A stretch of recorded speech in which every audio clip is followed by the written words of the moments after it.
And I just want to go add something in here. 1 second and we'll be started.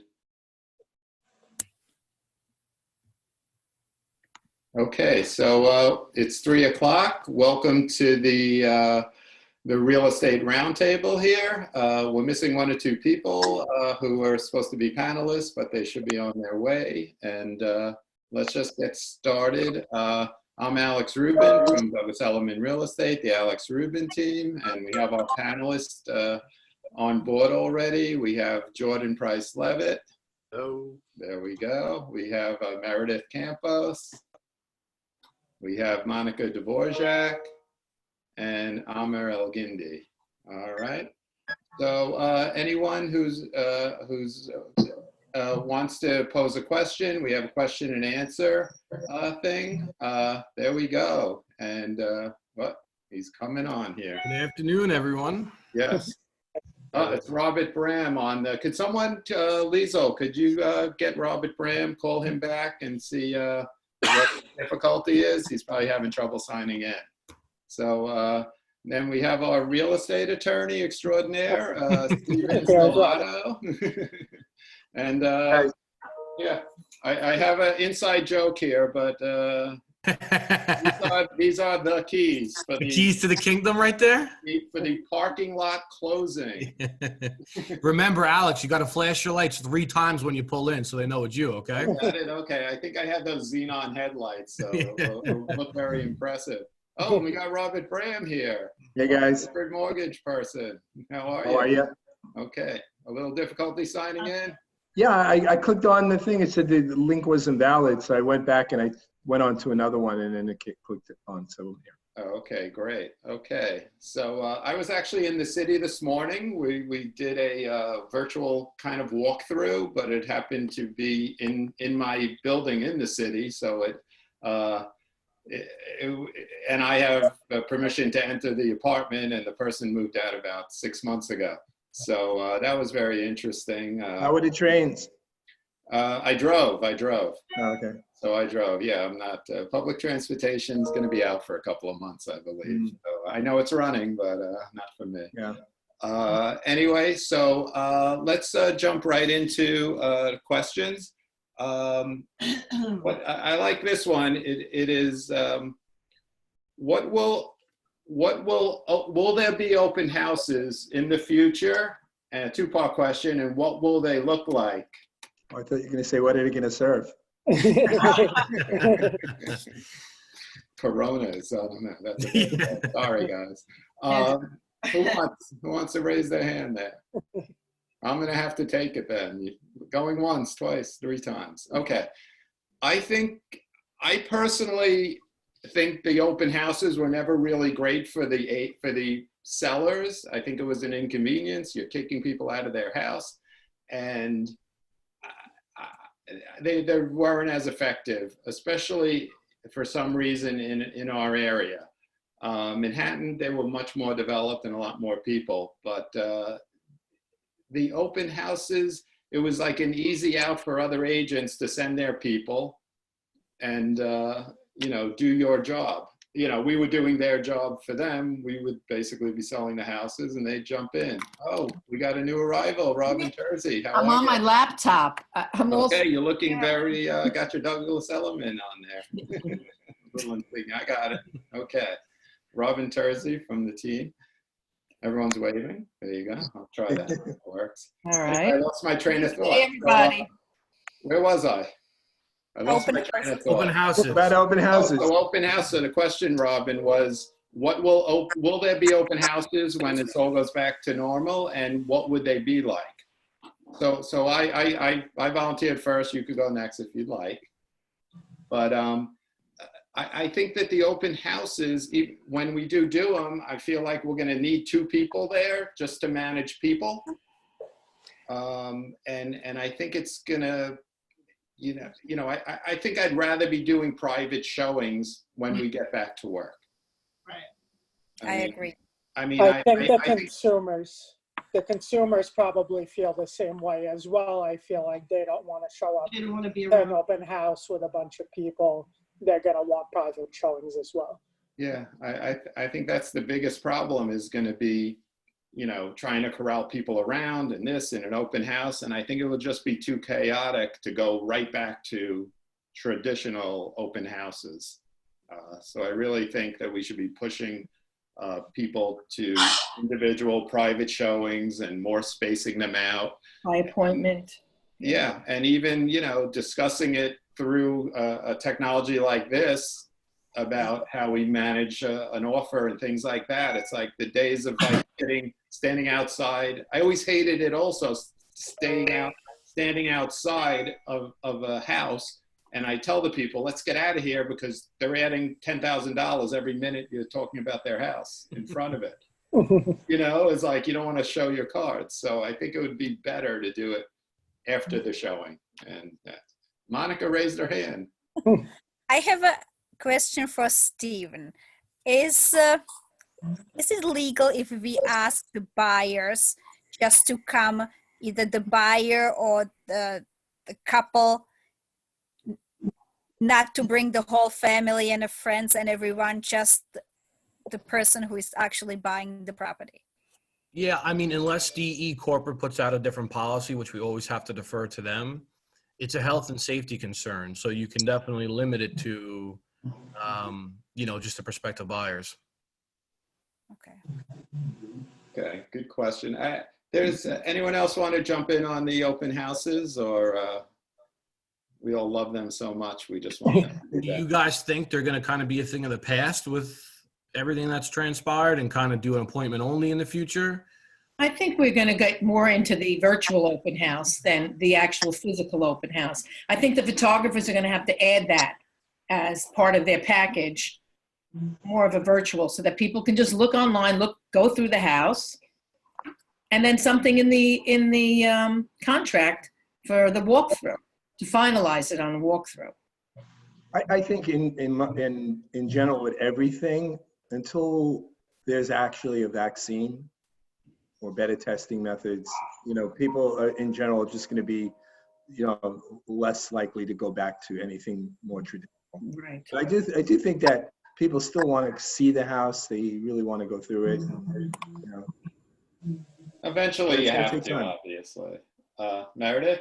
Yeah, question. How important will it be to have, or will it be important to have COVID-19 language in any future leases or contracts of sale when selling a home or renting?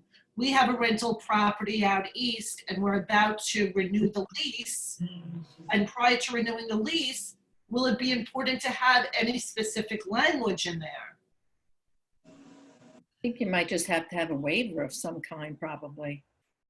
Steven? They're not responsible. They're not responsible, right? I guess it's really for Stephen too, yeah. Stephen, yeah, Stephen. On new deals right now, a lot of the attorneys are using COVID riders, and no one's really using the one that NYSAR put out. No one really felt it was that great. So everyone's kind of drafted their own, but in sum and substance, they kind of typically say the same thing. Really, the two big things is just extending all deadlines under the contract if there's any delays with title or finance and because of the COVID. And the bigger one, which I think is even more important, is in a typical contract, once the commitment is issued, the buyer's locked into that deal. Right. What the COVID riders are saying is that if that commitment is pulled due to a job loss or reduction in income directly related to the COVID epidemic or pandemic, I should say, then the buyer can get out. When these will stop being used, I'm not sure. I'm envisioning they're going to go on for the next couple of months until this is completely calmed down. On the lease side, I don't know. I haven't seen one in a lease. I haven't really given it much thought, to be honest with you. Right. I just wasn't sure, like, is that something people are going to start? I mean, they're tenants and they're not going anywhere. They've been our tenants now for 2 years. But I just wasn't sure, is that something, whether it's this person or anybody else, that we're going to have to start adding that into our leases? Well, I mean, if you have the landlord, obviously I wouldn't bring it up. I would wait to see if the tenant or the tenant's council brings it up. If you have the tenant, then it's something I'd want to bring up. And I'd probably say, again, listen, we have a 1 year, 2 year, 3 year lease, whatever it is, and kind of similar language where if the tenant loses their job or there's a reduction in income, that they could break the lease early without any penalty. Got it. Thank you. I had a broker call me and the landlord wanted the prospective tenant to be tested before they could take possession. And you're just getting into way too much discrimination and things of that nature. So very simply, I would kind of just translate the language from the purchase contract to a lease, which would allow them to break the lease with no penalty if there is such an issue. Got it. Thank you. Yeah, my pleasure. Jordan, sorry about you. You're in No the worries. corner. I didn't see your hand up. No problem. I just completed a lease on a high-end rental in the city. And the one COVID concern, which was built into a rider, had to do with whether or not they were delayed on their move-in date based on, COVID. They were concerned that, if there were further restrictions in the city, that maybe they couldn't hire a mover. So we ended up structuring a 30-day, potential for a 30-day delay on the move-in date. One thing that, as an agent, of course, we can't write riders, so they need to be drafted by the attorneys, or in this instance, the tenant actually had the tenant had a proposal that was acceptable to them, and the landlord drafted it in the form of a rider, which for me is fine because we're hands off on the situation. If the landlord wants to draft the rider, that's up to them. But just mirroring what Stephen was saying, we as agents have to be very, very careful. Obviously, we can't answer any questions relating to whether or not there's been a COVID case in a property. We can't ask a tenant if they've had COVID. We can't deal with anything relating to their medical history at all. The only thing that we can do is help them with provisions that relate to, the law and the situation, as far as, leasing and buying and selling. I think the best thing to do in that scenario is, and we do this a lot in commercial leases, there's what they call a commencement date, which is the effective date of the lease. And then there's a rent commencement date, which is when the rent commences. And in a residential application, it really should be the commencement dates, April 1, rent commencement is the day the tenant's able to first move in case there is a restriction on moving in. That way the lease is secure and they have the lease in their possession, but they're not going to be obligated to pay rent until they're able to move in. So you brought up a really good point. Okay. Something that relates, another question that was asked, would it be legal for a real estate agent to take the temperature before entering a house? I was thinking discrimination right away when I read it, but then again, I guess if you do for everyone, I had to go to the doctor last week and they actually zapped me, with the non-touching thermometer, non-contact, and got right off my forehead. It's weird, but it's a valid question. I mean, it is. It's just odd to have this type of conversation, right? So, if I was a betting, that's unusual, right? If I was a betting man, DE Corporate would never allow that. Mm-hmm. All right, Monika, you're gonna have to sell that thermometer. No, I'm kidding. Look, you can't restrict somebody's access to a property based on their medical health. That's the bottom line. If somebody comes up in their wheelchair, you can't tell them, "Oh, sorry, you're in a wheelchair. I can't show you the property." We have a responsibility to be fair and equal when it comes to. We also represent the seller, and we, to bring in, No, we have an obligation to make sure that if we were showing the property to somebody who we're concerned about our health or their health, then we have the responsibility to protect ourselves and protect, our customers. Like me wearing a face mask or requesting that all potential tenants or buyers wear a face mask is pretty balanced. But I can't pick them out and say, you wear a face mask. Oh, no, you look like you're okay. You come on in. No, but I'm saying everybody. We're going to have a period when we're allowed to go back and we're all still going to be scared. What happens if somebody does have a temperature? Well, I went. What do you do then? you could, I'm not an attorney. And we're not doctors and nurses. But so I went to beyond our- I went to a doctor's office last Monday, and if you had temperature, you got turned away. Right. Which to me, I can't see any legal entity, a judge, saying you're discriminated because you had a fever and you were trying to have close contact with this doctor. I think DE is going to put out some kind of corporate policy on that. Uh-huh. So I don't want to say anything that's going to be Right. in line with that. But it's and the concerns are valid, and it's just a very interesting time because we're dealing with something we've never had to deal with before. And why I agree with Jordan that if someone, say, is wheelchair bound, we obviously have to let him in. The act of physically requesting to take someone's temperature, I think, is just kind of a different animal in a sense. Right.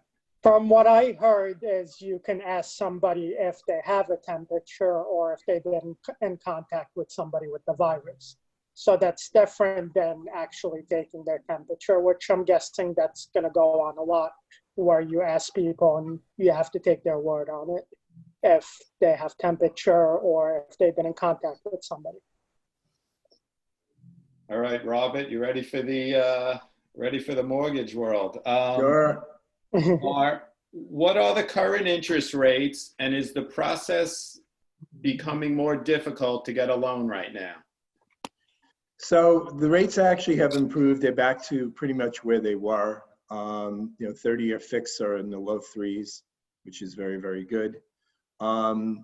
As far as difficulty with getting a mortgage, there are some lenders that are pulling back their guidelines. They're now looking for 20% down versus where you could have gone in with 5% down. They're looking for strict 43% debt to income ratios, where on agency loans we were going to 49. We haven't pulled back on that yet. And I don't think we will, based on my Zoom call, company-wide call. God, I think this is, we had 1,100 people on a Zoom call. So, it was pretty crazy. No, I think the biggest challenge right now for people, and Stephen brought that up a little bit, so I'll just kind of jump in on that, is yes, there are situations we're making every borrower sign a mortgage moratorium form in lieu of the whole forbearance regulation that's come into play. And certainly if anyone has been impacted financially due to the COVID epidemic, and there certainly are many that have been, and it affects them financially, they might not qualify for the mortgage anymore, and we will not be able to close them. So in those cases, unfortunately, if you're not working or your income has been reduced dramatically to this, and you're not qualifying, it's a problem. Right. Yeah, no, it's there's so many levels of it's very complicated for sure. We had a nice closing today, Amar. Yeah. Oh, there you go. Yeah, we had a closing and it was mostly virtual, just the buyer, their attorney. The sellers pre-signed everything. It was just the bank attorney. The title closer was in the other room and notarized everything, and it went fine. Robert, what's the bank's position on the remote Notary?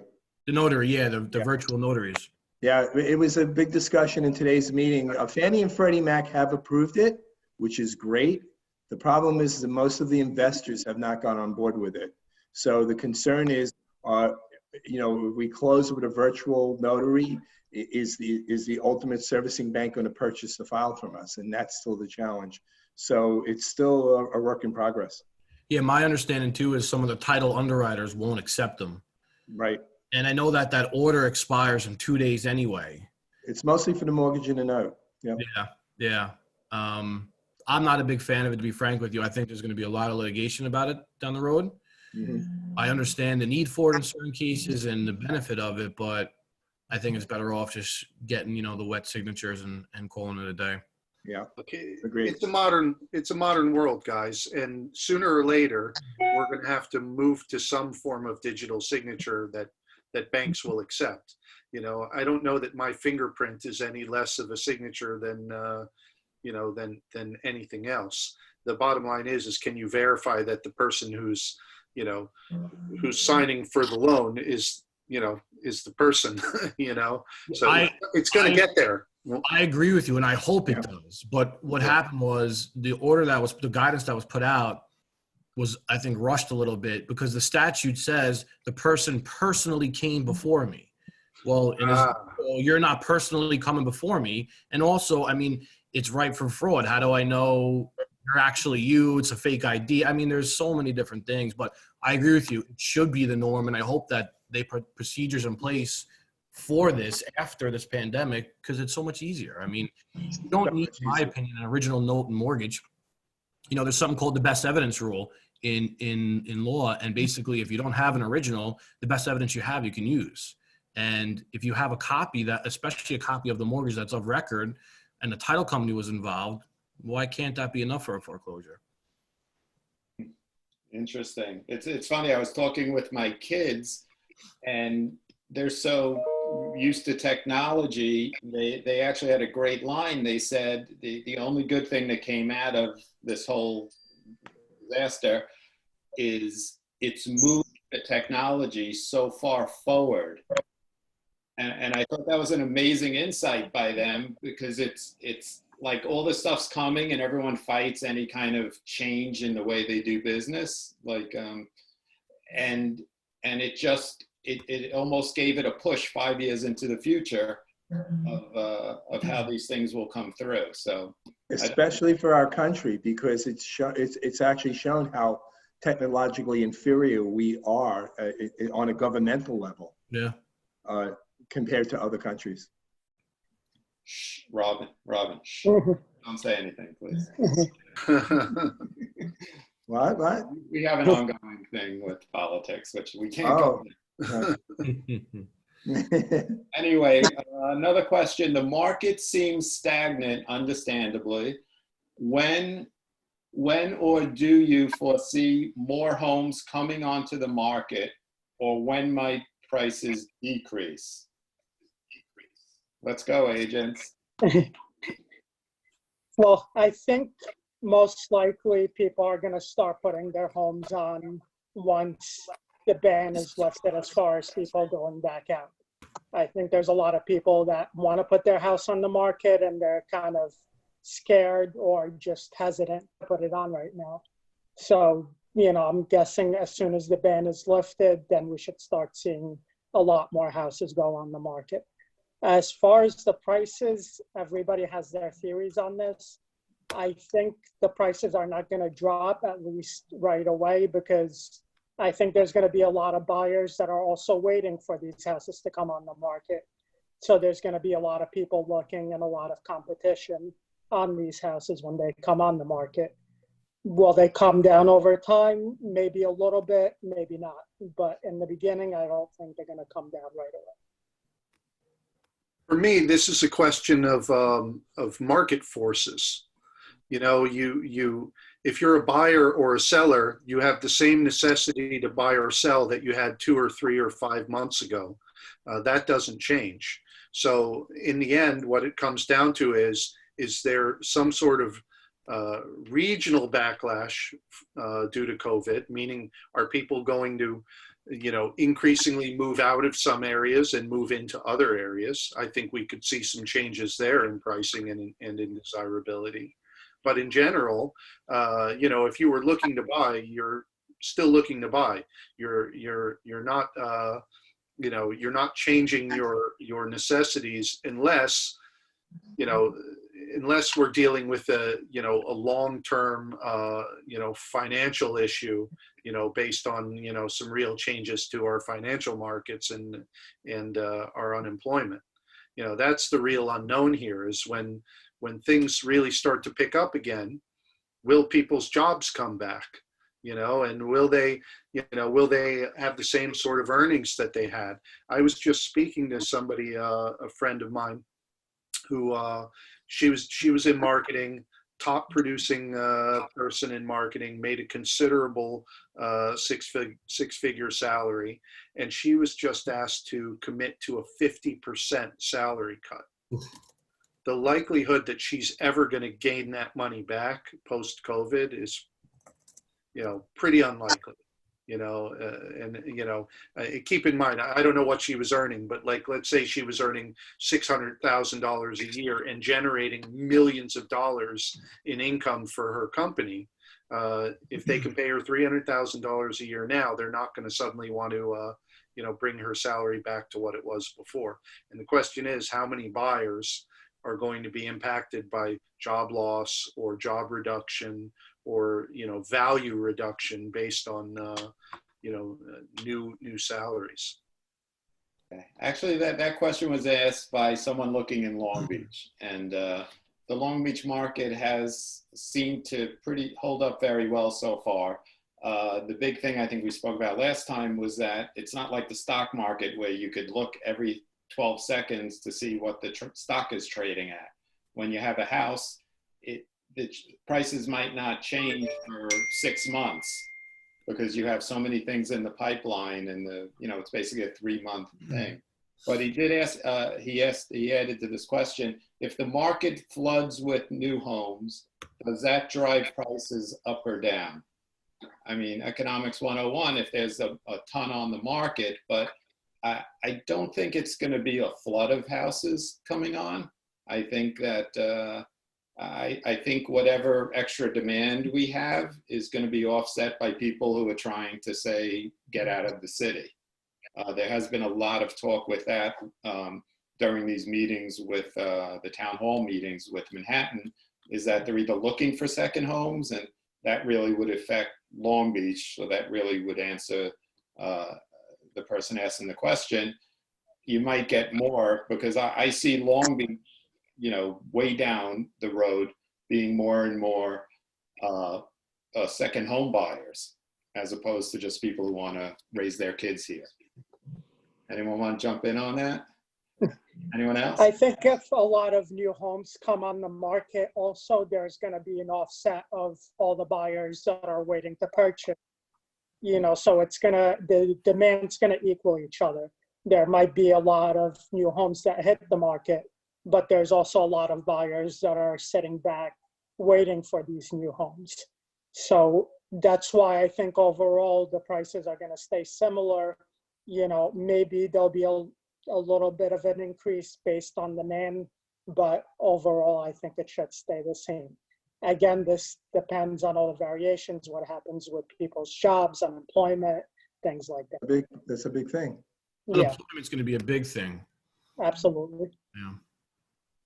I think it's still early. I mean, we're still early, and we still don't know when. Like someone asked, when will we be able, when could I start seeing homes, non-virtually? And, today, I believe, I was running around this morning, but there was, I think the governor has extended it to 5:15. Yep. Is that correct? Okay. 5:15. Yep. Right. So And it's going to get extended even further. I think so too. Yeah. Mm-hmm. Right.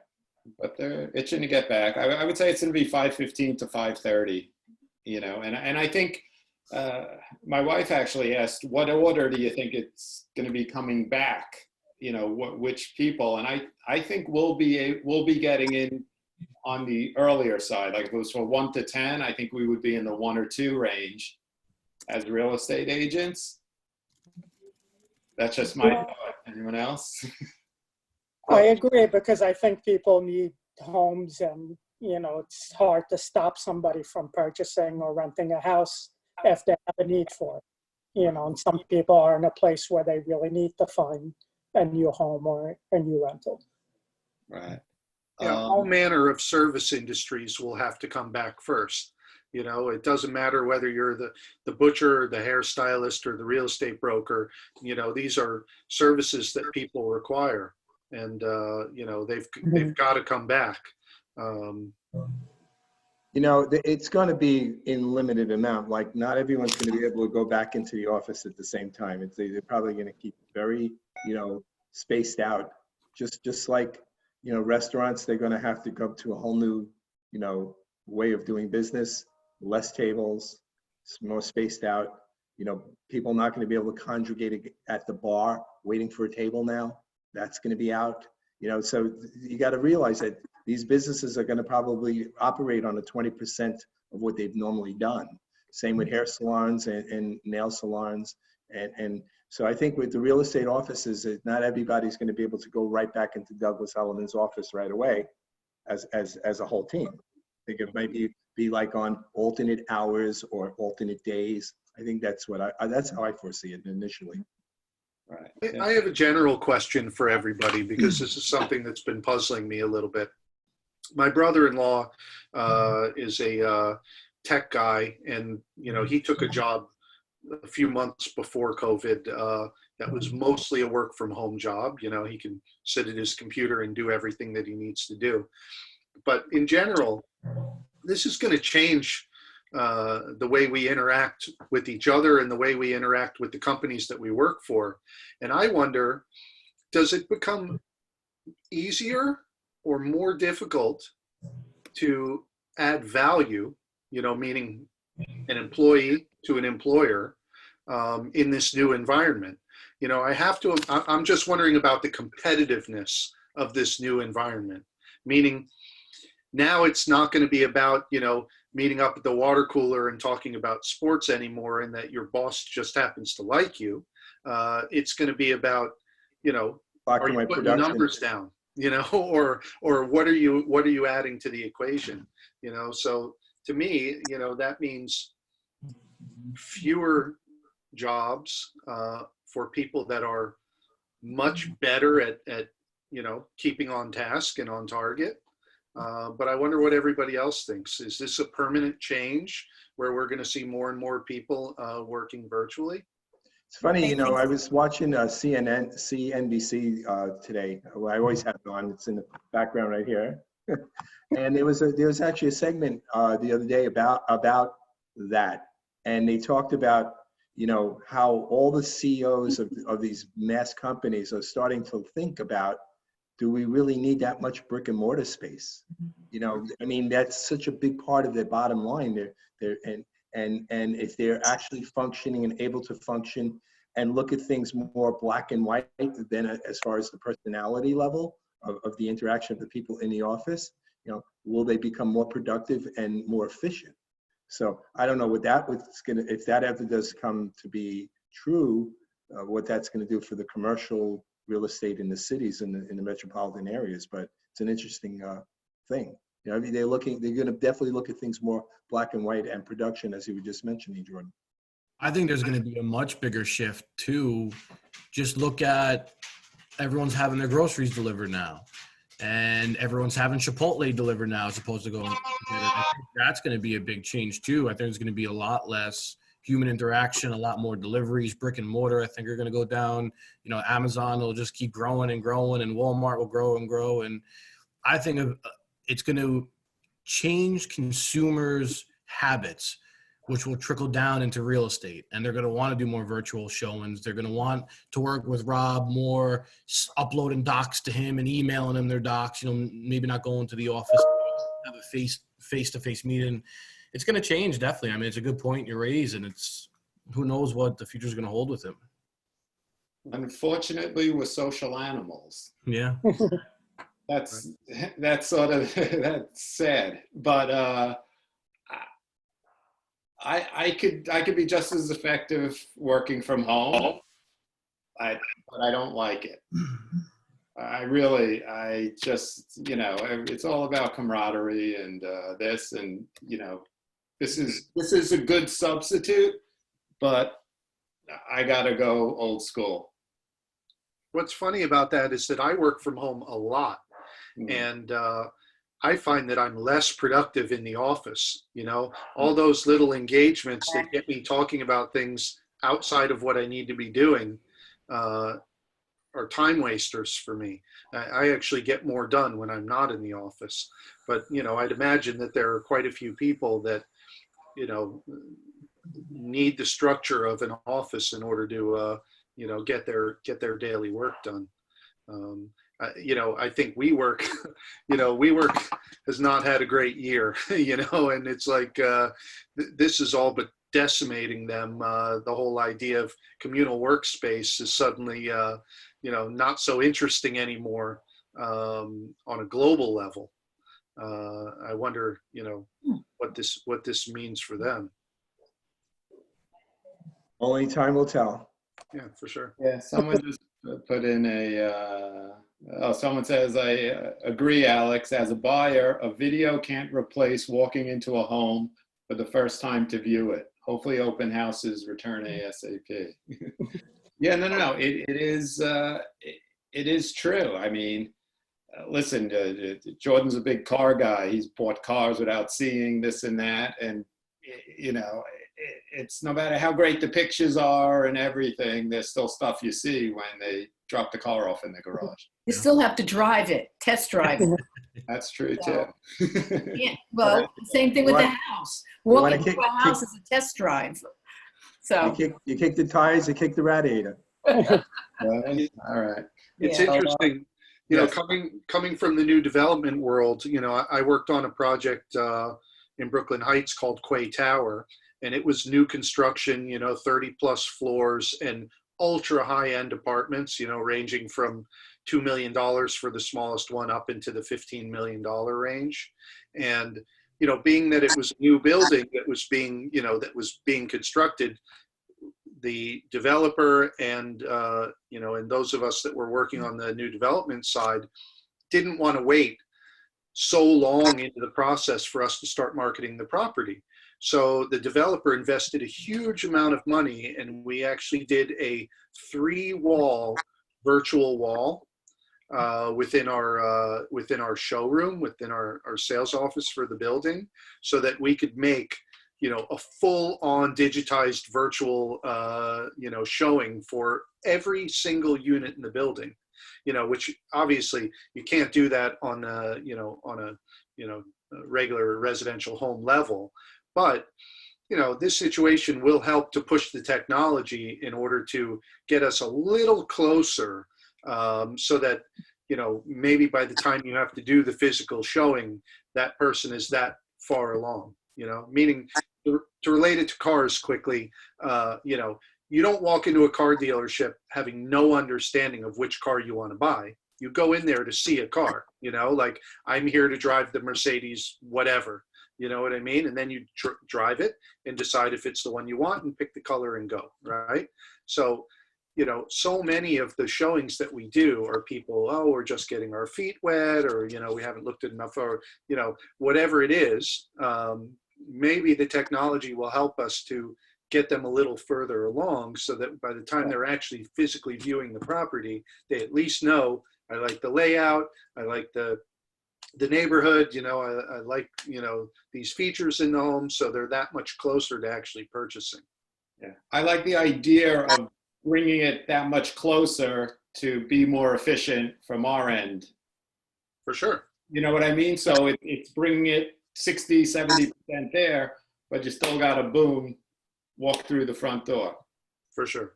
As a buyer, would you guys rather jump on MLS and see pictures, or jump on MLS and see a virtual walkthrough tour of the house to make your decision whether you want to go see it or not? Because do you get often from buyers that, they use the wide angle lens, the picture doesn't look so great, and, those kind of comments? I personally prefer the pictures. Yeah, okay. I really do. And, a lot of the videos are just videos strung together that way. Those Matterport tours, they give me a headache. You know what I mean? They're just like, where you jump from room to room. And the technology's there now on Zillow. You could just go on Zillow and go around the room, and connect all the dots, and it makes a whole circular thing of the room. And it's pretty cool. I mean, you go on Zillow and it'll say 3D tour. If you want to check those out, if you like those, and you could click into the next room and things like that. But part of the issue is, as a salesperson, I want to have as much involvement in showing and selling the home as possible. I don't like to give those tools away. So I want enough information to get them in the front door, and then it's my job to sell them on the virtues of the home. And part of the issue that happens when you're dealing with any sort of virtual showing is now you're going to be split into two camps. You're going to be split into the camp of the one broker who's the schmoozy salesman type guy who wants to, talk through the whole process and give you a virtual tour while talking you through the home. Or you're going to have the totally objective approach of visual imagery only, and then it's your job to discern whether you like it or not. And there's no standardization there. But for me, nothing is the same as physically walking through a space. I found it interesting when I first started selling in Long Beach. So few people in Long Beach, so few brokers in Long Beach do floor plans. In the city, I do floor plans on every single listing. I don't care if it's a studio or a $10 million apartment, because I know that people need those visual cues to understand how the building is put together, like where the rooms are located. And so that's become a virtual tool, which I think is hugely beneficial to the buyer. Whether or not virtual photography and walkthroughs are going to become that, are going to become a necessity. I guess we just have to see what the quality is and whether or not we have some sort of built-in standard so that when you view one versus view another, you're able to view apples to apples. Do you see the trend going to more of a multiple approach with virtual walkthrough, pictures, floor plans, kind of a complete snapshot from everything, or is that too much? Too much? I think there's definitely going to be more technology used even when business goes back to normal. I think people are learning about these videos and doing different types of floor plans and things like that. So I do think we're going to see it more once we get back to normal. But again, I don't think that's going to be a new thing that everybody's going to do. And buyers are still going to want to see their home in person and be hands-on to make their decision. One thing that I think is interesting is, Long Beach, for the most part, is a resale market. We do get a smattering of new homes being built here and there, but the majority of what's being sold is a resale. And I think there are different sensitivities to the seller and to the buyer when they're walking into somebody else's home versus when they're walking into an uninhabited, or newly constructed property. This may change the dynamic in ways that we don't even see. It may be a matter of, presently, we put our home on the market, we get an accepted offer, and we buy something else, and we have to juggle between those two things. There may be an entirely new market on the mortgage side, to help people to deal with those transitions where somebody is going to put their home on the market and buy a new home and move into that new home so that we can have a clean slate, vanilla box, uninhabited home to show, because that's the way that the way that the market turns. I mean, who knows, how these pieces are going to, fit together in order to give the buyers the comfort that they're walking into a clean, new and safe space, and what's going to give the sellers the comfort of not having people traipsing through the home that they're living in. No thoughts on that? That's like a whole new thing. No, I agree 100%. I like to keep things simple. I'm a Warren Buffett guy. It's more complicated than a lemonade stand. I hear you. No. I think listen, there are articles that prove that people walk in. It's in 8 seconds they decide they either like it or they don't, and that's something you can't get virtually, I believe. So I think people are still going to want to go and see the house in person. I guess really I wasn't clear on my question. Do you think you'll see more virtuals as the initial, whether you want to go see the house or not, and then go follow up with an in-person tour if you like the virtual model? I think when we first transition back, I think, yes, I think people are gonna want to see things virtually because there's still gonna be the fear of the virus and being around people and groups, even when everything opens back up. So I think in the beginning, yes. I mean, think back in time. I mean, before we had, these websites and before there were the virtual tours, people would go to a house, not knowing what the house looked like. They made an appointment with the agent, showed him a couple of pictures in the office, jumped in his car, and drove around to see a bunch of houses. That changed. People do now go on these sites and they look at pictures first before they actually make an appointment to see it. So I think it's just going to continue that way more with the virtual tours, and you can narrow down the ones that you want to see, and then you limit your exposure in general. Yeah. Yeah, it all depends on the customer. I mean, we have people who, you got to show them 100 houses. There's people who you show 3 and they buy one. I mean, it does happen, but Think about it this way. It's a chance for us to increase our marketing. We could do branded Tyvek suits, booties, gloves, all, Douglas Elliman logoed PPE for house showings. yeah, I don't know if I want to have my logo on a hazmat suit.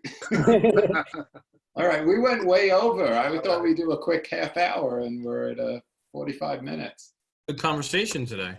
Yeah, not bad. It's going. That's Very it. good. And that's the deal. We'll have to. Are you ready to sign off, everyone? Anyone have any other thoughts? Just stay safe, everybody. Yes. Right. Stay safe. All right. Okay. Right. Bye, everybody. Tune into Thank the- you. Thanks, Alex. Okay. Thanks Have for a the great time. day. Everybody. All right. See you soon. Signing off. Bye-bye. Be well. Bye.